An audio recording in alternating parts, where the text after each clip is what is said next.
revisar lo que es el método Simplex y vamos a hacer una introducción antes que todo a lo que es la optimización de la programación lineal.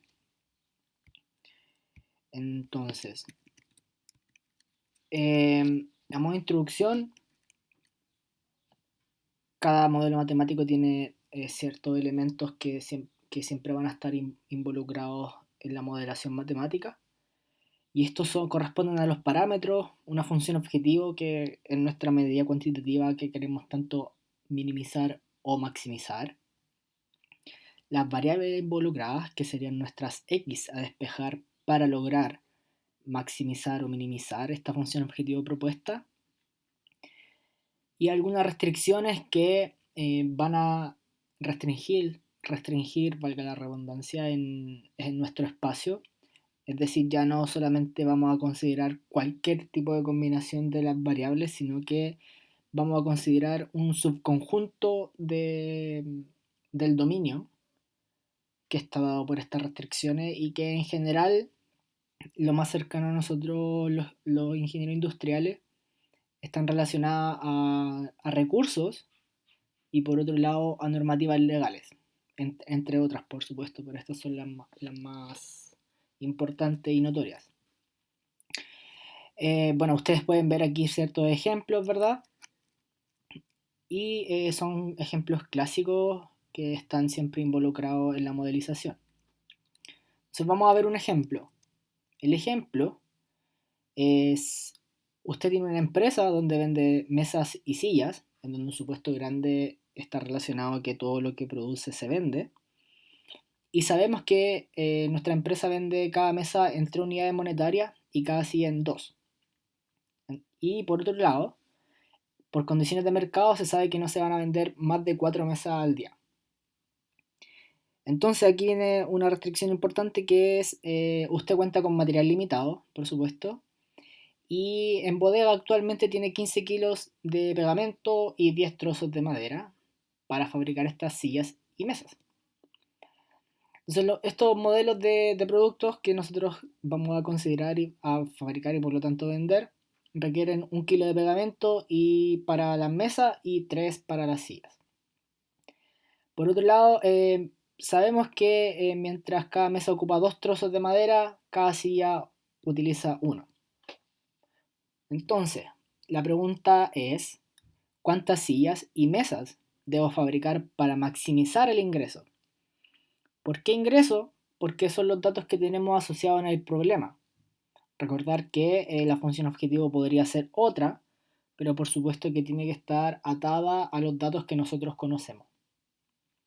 Entonces, en este caso, lo único que nos mencionan es el ingreso, el precio al cual vendemos nuestros productos.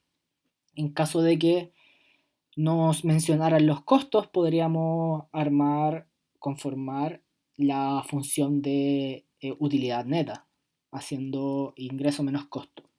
¿Ya? Y eso, por supuesto, también sería maximizar. En caso de que solo fueran costos, lo que haríamos sería minimizar los costos. Sigamos con este ejemplo.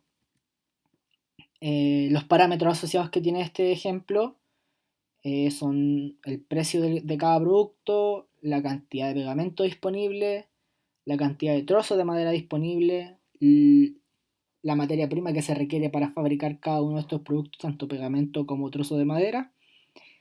Y hay esta condición extra que es la cuota de mercado, que es la máxima cantidad de mesas a vender. Entonces después uno declara lo que es las variables. Las variables nosotros las llamamos x1 y x2, que van a ser en este caso la cantidad a fabricar y vender, por supuesto dado el supuesto que hemos establecido, de mesa y silla respectivamente. Entonces de esa forma, si nosotros denotamos la función objetivo de ingreso como z, esta z va a ser igual a 3x1 más 2x2. ¿Por qué? Porque la mesa tiene un precio de 3 y la silla tiene un precio de 2. Y por lo tanto vamos a maximizar esta función. Las restricciones las podemos escribir de la siguiente manera, en donde tenemos una restricción para cada tipo de materia prima y esta cuota de mercado, en donde sabemos que cada mesa requiere 1 kilo de pegamento, mientras que cada silla requiere de 3. Y a lo más podemos nosotros gastar 15 kilos, porque es lo que tenemos disponible. Por lo mismo, está asociado a una desigualdad de menor igual. Mientras que para trozo de madera sigue la misma pauta, solamente que ahora cada mesa requiere 2 trozos de madera, mientras que cada silla requiere de uno. Y en bodega tenemos 10 de estos trozos de madera. Finalmente, o casi finalmente, tenemos esta cuota de mercado, que quiere decir que podemos vender a lo más 4 mesas. Podría vender menos, sí, pero no, a mí en mi problema, a nosotros nuestro problema nos interesa saber cuánto, pero restricto a que pueden ser a lo más 4, pueden ser 0 hasta 4. Ahora, por último, la última restricción que siempre tenemos que considerar en nuestros modelos tiene relación a la no negatividad de nuestras variables. En nuestro caso en particular, eh, esto tiene relación con al tipo de problema en el que estamos trabajando. Si nosotros fuéramos estrictos en plantear nuestro problema, tanto X1 como X2 son productos, por lo tanto, formalmente nosotros deberíamos de decir que estas variables tienen que ser enteras. Sin embargo, como estamos recién comenzando con el curso, vamos a relajar esta idea y solamente vamos a considerar que son positivas. ¿Ya? Entonces, un método para revisar esto tiene relación con el método gráfico, que es quizá el más simple, y bueno, tiene relación con que podemos ver ciertas características del problema de programación lineal. Tenemos nuestro conjunto de restricciones y en 2D es fácil verlo en un sistema de coordenadas, en donde podemos ver este gráfico de acá, que lo que hace es delimitar nuestro espacio de soluciones factibles. Es decir, donde es posible encontrar una solución a nuestro problema. Esta zona sombreada se conoce como el politopo convexo, que es donde existe una solución. Por otro lado, el teorema de los puntos extremos asegura y garantiza que la solución de, de mi problema de programación lineal se va a encontrar, va a ser una combinación de la intersección de estas inecuaciones, en particular de la recta. Es decir, estos vértices desde la A hasta la E son candidatos a ser óptimos. ¿Sí? Todos ellos son factibles, por supuesto. Sin embargo, bueno, va a haber un óptimo, podrían haber más, pero uno por el momento. Bueno, ¿cómo saber cuál es el óptimo? La primera forma que vamos a seguir, el primer esquema va a ser un esquema de fuerza bruta, en donde vamos a evaluar la función objetivo en cada una de la combinación de estos puntos que son intersección, los cuales son llamados puntos extremos. Entonces va a ser 3 por x1 más 2x2, como lo hemos venido planteando hasta el momento. Y bueno, vamos a evaluar directamente en cada uno de los 5 puntos y observamos su valor, ¿verdad? Entonces, como nosotros nos interesa maximizar esta función, claramente vamos a elegir el mayor valor que obtengamos y la combinación de puntos que provea esta solución va a ser el óptimo. ¿Sí? En este caso tenemos 3 mesas y 4 sillas, que es el óptimo, que sería el punto E, el cual nos da un ingreso de 17 unidades monetarias. Ahora, eso es una forma visual un poco artesanal de mirar las cosas. Quizás vamos un poco a algo más elaborado, que tiene que ver con el método gráfico en sí. ¿Qué es lo que hay detrás de esto? Lo que hay detrás de esto es que a este politopo convexo hay ciertas curvas de nivel asociadas a la función objetivo, en donde yo despejando x2 puedo obtener esta recta, que son familias de curvas, familias de rectas en este caso, en donde el coeficiente de posición z medios va a ir cambiando todas estas rectas en rojo en nuestro gráfico. Ahora, va a haber una recta, en realidad van a haber varias, pero que pasan por estos vértices, estos puntos extremos, y el valor de la función objetivo va a salir de esta.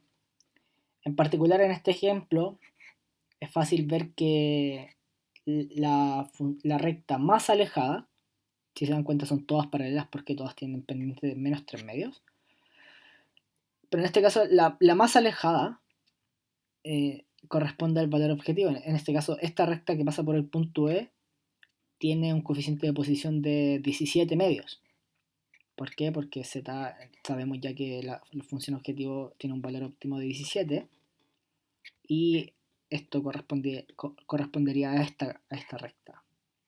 ¿Verdad? Que es lo mismo que el resultado igual que nos da hace un momento. Aún así, bueno, vamos a un método más elaborado, que es el método por excelencia de la programación lineal. Y este método es el llamado método simplex, en donde se hace de la siguiente manera. Consideramos nuestras restricciones y lo que hace el método simplex es incorporar ciertas variables dependiendo del tipo de desigualdad que nosotros tengamos presente para crear un sistema de ecuaciones en lugar de un sistema de inecuaciones.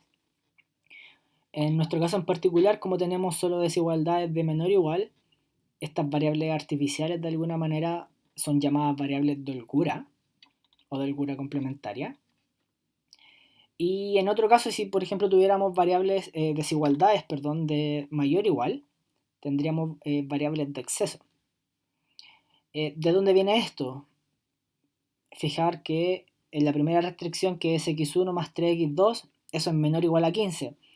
Y si nosotros quisiéramos obtener un sistema de ecuaciones, lo que tendríamos que hacer es sumar un numerito positivo al lado izquierdo de esta inecuación para llegar a los 15. Lo mismo con la segunda restricción y con la tercera. ¿Sí? Que es lo mismo que podemos ver aquí abajo, en rojo. Por lo tanto, bueno, estas H's, que de H podría ser cualquier letra nada más que por holgura, se representa como H, es un estilo nada más, puede ser incluso, muchos libros usan X3, X4 y X5 para H1, 2 y 3 respectivamente. Es una cosa de decisión de quien está haciéndolo. Entonces, de esta manera, recordar que estos son positivos, por lo tanto también se agregan en esta ecuación de dominio. Y es importante notar que si bien podrían tener valor, también podrían no tenerlo, o sea, ser igual a 0. Luego vamos a ver con el mismo ejemplo que hemos visto hasta ahora cuál es el resultado y cómo interpretar esto. Bueno, el problema de programación lineal que hemos visto hasta ahora tiene esta forma de escribirse. Esta es la forma estándar entre paréntesis de ser escrito, en donde vamos a maximizar una función, que es la que hemos visto hasta ahora, y siempre va a tener restricciones asociadas. En general, uno puede escribir sujeto A, o la abreviación que es S.A, o en inglés S.T, que es subject to. Entonces, ya no tenemos un sistema de inecuaciones, sino que un sistema de ecuaciones. Y en esta versión del método simplex, que es el simplex tabular, tabla o tableau, depende del libro que estén estudiando, lo que hace es llenar este tablero. Es como si estuvieran resolviendo un sistema de ecuaciones matricial, de forma matricial. Entonces, si se dan cuenta, siempre vamos a tener todas las variables en el orden que ustedes quieran en realidad. Solamente que aquí por una cosa de orden están escritos de esta manera, donde está x1, x2, h1, h2, h3. VB es la abreviación para variable básica. LD en realidad es solamente para no dejar la celda en blanco, pero es lado derecho. Y en este caso en particular, inicial también, vamos a considerar que las variables básicas, VB, son H1, H2 y H3, que son las asociadas a las artificiales. Y en este caso, como es un problema de maximizar, en el renglón de abajo, la última fila, va a aparecer un menos z. Un menos z. Este menos z va a cobrar sentido cuando veamos la forma matricial. Entonces, pero la idea viene en que ustedes podrían trabajar bien con z o con menos z. Pero siempre recordando, siempre manteniendo el orden y recordando la regla asociada. Ahora, ¿por qué cuando maximizo en menos z? En la función objetivo, recordemos más o menos el esquema que tiene la optimización libre y restricta, o sea que no tiene restricciones, que es cuando uno derivaba igualaba a 0. De ahí viene más o menos la idea. Y como es maximizar, yo quiero siempre el valor más positivo. Entonces, en ese sentido, es más positivo a la derecha. Por lo tanto, este z va a pasar a la derecha y va a quedar 0 igual todo esto menos z. Es una forma de que lo puedan recordar. Si fuese minimizar, minimizar el más negativo, es decir, a la izquierda. Entonces sería minimizar z menos esta suma igual a 0. Es una forma para que lo recuerden un poco. Analicemos esta iteración 0. Si se dan cuenta, estos numeritos que están aquí son los coeficientes que acompañan primero a el sistema de restricciones que tenemos asociado aquí. Es decir, y cada fila representa una restricción. Por lo tanto, aquí el coeficiente que acompaña a x1 es 1, el que acompaña a x2 perdón, es 3, h1 y h2 y h3 son 0 porque en la primera restricción no aparece ninguno de ellos. Y el 15 es el que aparece aquí. ¿Sí? Así hacia abajo. Y en la última fila corresponde a los coeficientes que aparecen en la función objetivo. Es decir, x1 tiene asociado 3 y x2 tiene asociado 2. Comentario aparte de este tablero inicial. Lo que hace el método simplex es iterar. Bien recordarán en métodos numéricos que uno elegía un punto inicial para comenzar esta iteración. En general el punto fácil de trabajar de alguna manera es el 0, 0, en este caso de 2 dimensiones. Es lo mismo que el mismo esquema que sigue simplex. Entonces, en este primer caso, la lectura de este tablero es que H1 tiene un valor de 15, es decir, vale 15, H2 10 y H3 4. Como estas variables de holgura H tienen el mismo valor del lado derecho, quiere decir que todo lo de la izquierda es 0. Eso es lo que está asumiendo simplex. Todo el valor se lo asigna a las variables de holgura, mientras que las otras es 0, 0, de 2 dimensiones. Por lo mismo es que aparece un 0 aquí, porque sería reemplazar 0 aquí y 0 acá, en la función objetivo. Entonces sería 3 por 0 más 2 por 0, 0, por supuesto. Eso. Entonces, comentario aparte, si se fijan aquí en las variables de holgura, que son las variables básicas, se encuentra la matriz identidad. Eso ya lo vamos a ver cuando revisemos el método simplex matricial, pero es un tema a tener en cuenta, ¿ok? Bueno, ¿cómo iterar? Esto lo vamos a hacer a continuación a mano, ¿ok? Ya lo vamos a revisar bien para que vean dónde sale todo.